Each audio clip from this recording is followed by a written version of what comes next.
Hi, today I'm going to talk to y'all about how to use Google for research. A lot of students have been trained on Microsoft Docs, but Google has many improvements on Microsoft. One of the things that happens with Microsoft is when students use Microsoft Online, there's a tendency to get stuck in this weird loop where things don't work. And it's a little bit clunky, but Google has kept up with the times a little bit better. And there's a lot of tools that you may not be aware of. So today I'm going to talk to y'all about that. So opening up a Google Doc. With Google Docs, you will have to have a Gmail address. If you don't have Gmail, it's completely free. You don't actually ever have to use the email, but the features on the rest of it are amazing just to have the free thing. So I would go into Google Docs. If you can see my screen, we'll go into Google Docs here, and I have a blank document. The way you can find that is once you set up your Gmail account, there's this like waffle over here. If you just hit it, you see you have your mail options and all kinds of other things to do. You even have a storage drive for all your papers and anything else that you do for school or work or for private writing or whatever it is you're saving. So it's an online reach anywhere kind of thing. And there's all kinds of other stuff. YouTube is on here. But when I'm looking at your Google Classroom, if you are in Google Classroom, that's where this is on your personal device. Okay, so Docs is what I'm in now. And this is the screen that it brings you to. So here's a blank document. We're going to go into a blank document. The first thing I want to do is talk to you about how to set up your MLA. Your MLA, one of the things that students struggle with a lot is how to set up MLA and all the different rules and everything. But if you set up a template at the beginning of your semester or school year, you can always go back and use the same template and never worry about whether or not you've done it correctly. Just take that off your plate at the beginning. So I'm going to walk you through how to set up an MLA document. Go ahead and title it. In Google, it is important that you go ahead and title things first. Make it like putting your seatbelt on in the car. It's the very first thing that you do. Because if you just leave it as an untitled document, you won't be able to find it later. Also, if Google also has a tendency to not like untitled documents, and it will word it the very first thing that you type on your paper, which is always going to be your name in this case. So it will not also be very helpful if you just see a bunch of Hope Graham every time you're looking for a paper. So title it whatever it is going to be. For this, I'm going to title it MLA template, like this, okay? And that way you'll always find it, right? When you're trying to do your template, in order to keep this thing pure, right, you can always go to File and make a copy. When you hit Make a Copy, it'll ask you for a new paper. So let's say you're doing a memoir paper for your class, okay? You can title it that. It will give you all the same stuff, but keep your template safe and empty, okay? And you hit Make a Copy and save it wherever you want, okay? I'm going to cancel it because I'm not ready to do that. So the very first thing I'm going to do, obviously, is type my name. Oops, spelling my own name. In MLA, it depends on what your teacher wants or what the MLA guide says, but you're going to generally have 4 things here. Okay, if you're in a high school setting, your teacher may have a specific thing they want you to use. If you're in a college setting, you're going to follow MLA guidelines, but generally follows that it's going to be your name, it's going to be the date, which today is August 16th. If you're following MLA guidelines strictly, then it's going to be backwards, sort of like British way, like this, 16 for some reason. So if you're taking any little quizzes that ask you about the date, it's actually going to look like this, technically, okay? But you do what's comfortable for you in your high school or college setting, what your teacher requires, okay, in your basic template, okay? The class that you're in, I highly recommend whatever class you're in, whether it's English 4, English 3 in high school, or if you're in 101.5, put the section number because a lot of your professors will teach more than one section of the same class, and it'll help your professors find which class to stick your document in when saving or using your information, okay? If you're in English 4, you might just put English 4 second hour. Maybe your teacher has more than one English 4. Okay, so however it goes. Okay, and then of course the very last thing is you're going to put your teacher's name. Okay, I'm not my own teacher, so I'm going to put Miss Teacher. But you may have multiple teachers, but I would put the person who is grading this document. Okay. So Miss Teacher or Mr. Teacher, as the case may be, or Professor, however your teacher's designated. Hit Enter, and then I'm going to center my title. A lot of people are so used to hitting that space bar, and that becomes a problem. Do not hit the space bar. This is what it looks like, right? What's going to happen is it's going to kill your template and all of your formatting to use that space bar. So if you're trying to download it into Word or PDF, which this is compatible with both Word and PDF. So if you have a professor or a teacher who wants you to use Word, you can download you can work in Google and download it into Word and upload it. But if you use the space bar, it's going to mess up your Word formatting. So make sure that you use the tools appropriately. So you have a center left aligned. That means it's the left side of the paper, or left. I don't know which way you're seeing me. Anyway, left aligned, center, right aligned, or newspaper. Like you just see everything evenly in a block. Okay, so you're going to be left aligned starting out for most of your papers. But for the center a title, you need to do this. So I'm going to put title, just a placeholder, because we don't know what your title of your paper is yet. It's a template. You're going to replace that with whatever amazing title you come up with for your paper, right? And I hope you make them snazzy and not boring like SA2. So make sure that your titles are interesting. Okay. And then I'm going to hit enter. And you notice how I'm still centered. So you want to pull it back to left align. Okay. The very next step that I always try to implement first is hitting that tab button on the left side of your keyboard. In in olden days, this was accepted. Everybody just knew that you tabbed in there in every paragraph. With online writing, though, very often you don't see indentation anymore on online content. And so I need students to learn how to code switch between indenting and left align at the beginning of your paragraphs, because it depends on what you're writing for. If you're writing for online content, a blog, or if you're writing for like a pamphlet or some sort of advertising, you might not need or want to indent at all. But if you're writing a formal paper for a college, university, a publication, most likely they're going to require you to have indentation on your paragraphs. The reason why this matters: today on online content, your brain is made to focus on the writing because people are using the white space around all the writing. Okay, so you have spacing, you have blocked paragraphs with extra space between, you have pictures, all sorts of things that draw your reader's eye to the correct place. In a formal paper, you don't have that.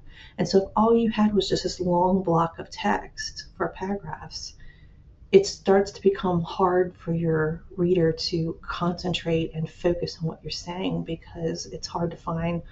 The brain has designated rest spots, I guess is the best way to put it.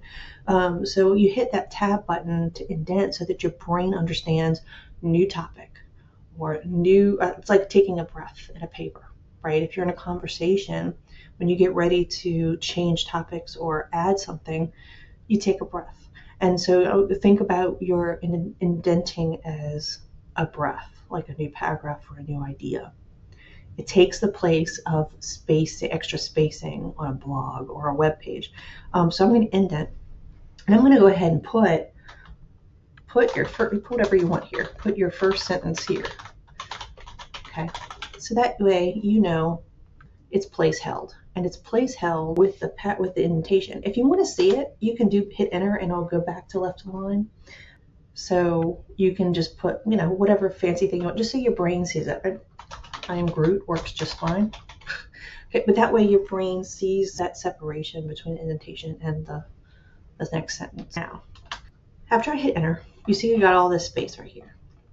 Okay, and I haven't double spaced yet. We'll get that in a minute. I'm going to hit this insert button.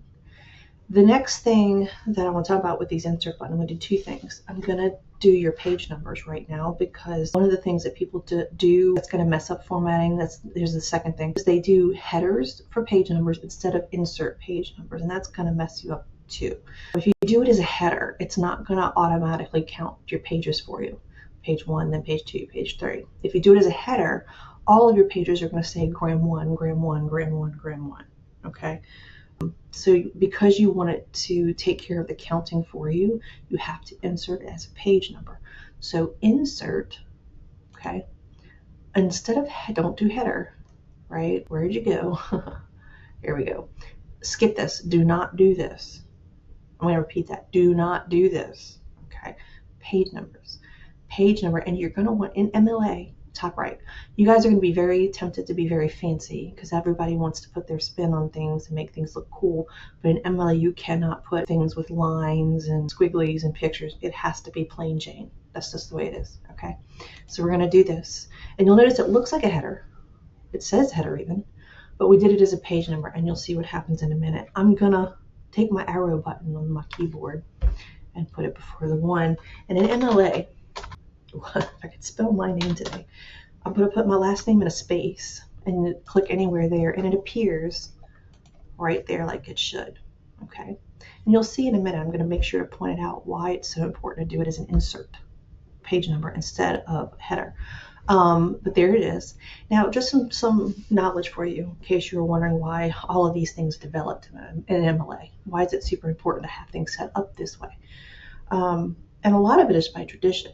Things that work well are super hard to change, and this is no exception. Back in the old days before computers, when everybody was typing on typewriters and word processors and such. And publications often, in schools, publications, journals, anything academic didn't accept papers that were stapled.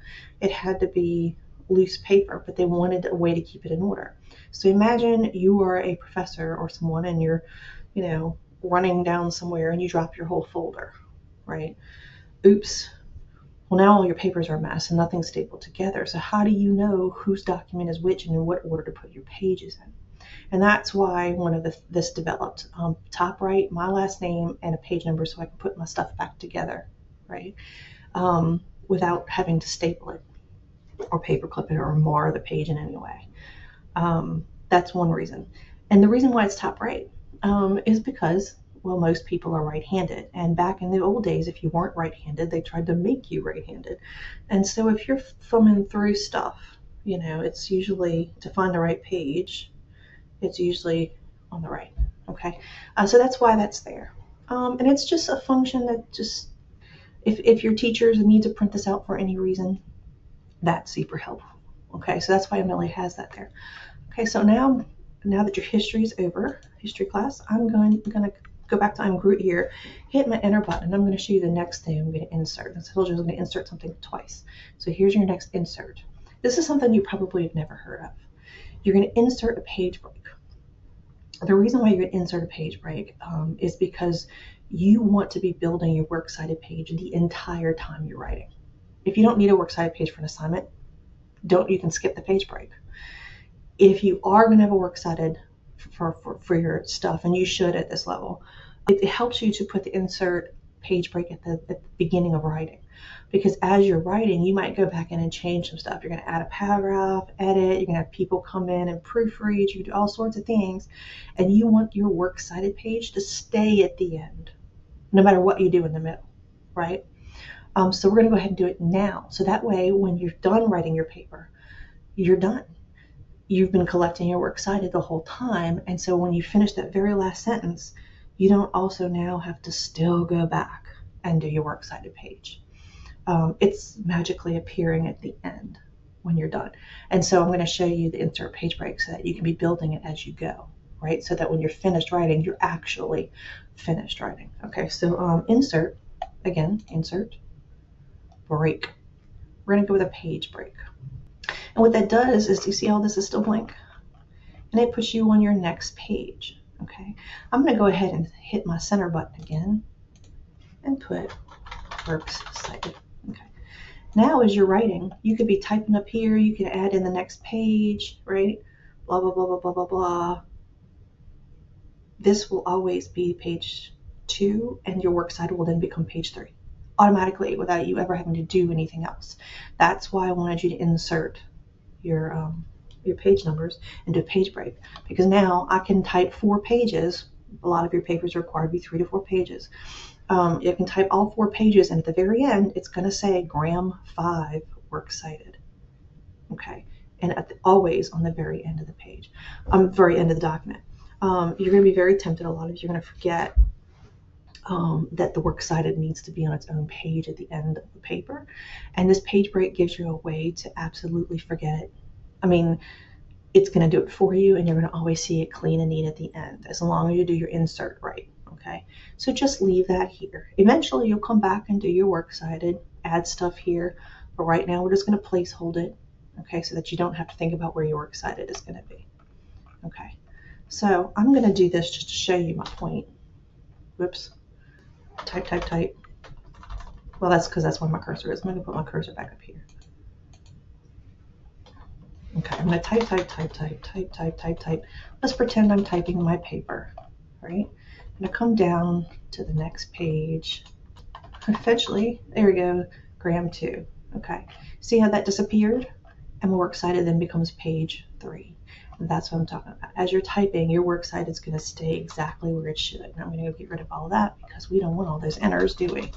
I just wanted to see how I show you what I see when I do that. Okay, so let's take all that mess off. Okay, so now a lot of you are very familiar with MLA format on spacing, so double spacing. And you might have been asking yourself already, but what about Miss Hope double spacing? Well, I wait to the end. And the reason is, number one, if you double space at the beginning, you have more opportunities to mess up your formatting. If you double space at the end, you can do it all correctly at once.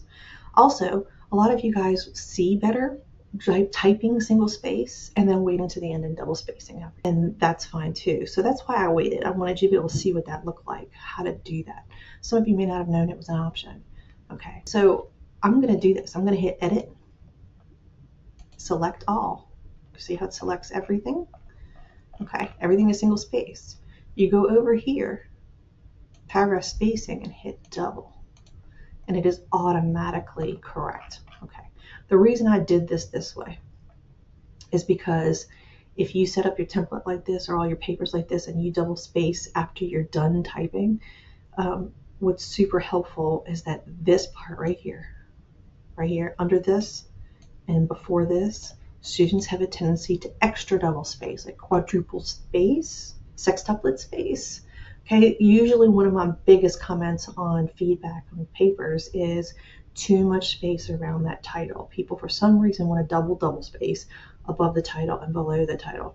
Yes, the title is supposed to be double spaced. Okay. The reason I put that there, everybody wants to set their title off. It is so tempting for all of my students to start playing. Oh, it's a title. It's got to be set off. It's got to be bigger. It should be bold. It should be a different font size. Let me start making everything. Y'all are so tempted to do this. Don't do it, okay? In MLA format, it will get you points taken off, okay? So we are going to leave it just like it's supposed to be. Okay. One of the other things that you might notice is that my font is at 11. All of your papers are going to ask for font size to be 12 in, there you go, right? The whole thing should be in 12. Okay, so make sure it's in 12. You can set that up at the very beginning before you do anything. Arial is fine.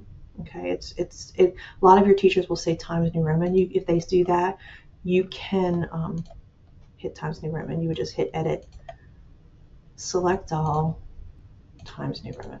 Okay, and make sure that the font's the same everywhere you go. So you can set that up at the beginning too, so that it's always typing in Times New Roman. Okay, so MLA 12.5 font Times New Roman is how your paper is supposed to be set up in technical MLA format. Now, if your teacher is okay with Arial, if you're at the high school or college setting, it's generally accepted unless you're publishing or unless your teacher specifically says Times New Roman. Okay, but yes, and if you're ever just like not sure, Times New Roman is the safest bet. All right, so this is how you set up your template, right? I have everything here. Okay, so one of the other things I'm going to do while I'm in here, okay, this is your template, by the way. You can exit out. You can, let's say, go to your home thing, oops, and click into your drive and pull this right back up. Search for MLA template. You have your template. You make a file, make a copy, start your paper, right? You can name it, memoir paper, let's say, make a copy. And what it's going to do is this, right? Now it's a memoir paper and I can start messing with it, okay? I can play with it all day and start typing. And if I come over here, my template is still intact for the next paper. Okay, so we'll get out of this. All right, so the next thing I want to show y'all while I'm here, okay, is, and I'm not really sure why y'all lost my picture, so I'm going to show you this, and hopefully in a second you guys see me. So I can just take it off. So here we go. We have our template here. I'm going to also go to tools and show you really quick, and I'm going to make a different video that shows you this again, but since we're here, I'm going to show you tools. Under tools, you have all sorts of things: spelling and grammar, word count, all the things that you could possibly want. Dictionary, guys, very helpful. If you want to voice type, you can. It can be a bit clunky no matter what you use, but you can certainly do that. Okay, so you have all of these things here, but the thing I want to show you the most is right here. Okay, citations. If you hit that, so all of your papers, your teachers will probably ask you for works cited entries for your works cited paper. Okay, and it's going to ask you which edition. You know, we're in MLA. Some of your nursing and other science classes will start asking you for APA, but if you're in English class, probably history class, it's MLA. Okay, MLA, we're going to add a source, right? We're going to pretend that we went and, let's say Shakespeare.com. Yes, we know Shakespeare. We don't, fine. All right, we'll do this one. This works great.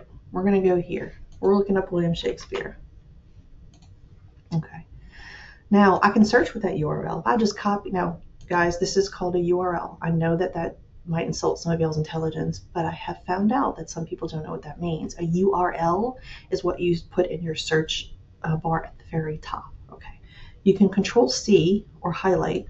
Control C, which is copy, and put it, paste, Control V or paste, and hit search. And what it'll do, it'll come up with that for you. Okay. You can cite, I would hit cite manually, or continue. Okay, this is missing. This is stuff you can also add. So I'm going to hit continue here. My author, maybe you need to do some stuff, right? Maybe you need to go back and look and see who wrote this. So I have somebody, John Russell Brown. I'm going to go put John Russell Brown right here. John Russell Brown. That's the author. Now, you might have another author. We do. So I'm going to come in here and be Terrence John. Wow, these people's names. Terrence John Bew Spencer. Okay, let's put J because that's just a lot. Spencer. Okay, we only have two, thankfully. Okay, fact checks. We have a date, August 15th, 24. Okay. 24, 15th. Sorry, 15th. August 2024. So you know it's pretty recent. We accessed it today. Okay, which it was updated just a couple days ago. That's great, right? So then you might also find some other stuff. Some of this stuff might not be available on your website, but because it is, we are absolutely going to. Our publisher, Encyclopedia Britannica. Okay, Encyclopedia Britannica. Okay, I don't know if I spelled their encyclopedia right. Oh, they did add the AE in. Okay, so still a very old way of spelling it. Encyclopedia Britannica. Okay.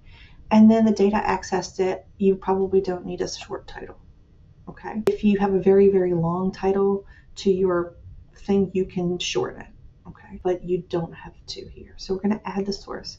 Notice how it puts it here, okay? You can write this paper, exit the thing, and then come back and I'll still be here the next time you start writing. Okay, so you don't have to add anything to your works cited page yet.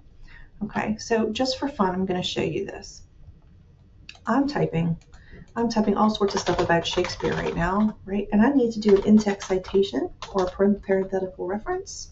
And you're like, oh, there's Shakespeare's quote. You know what? Even better.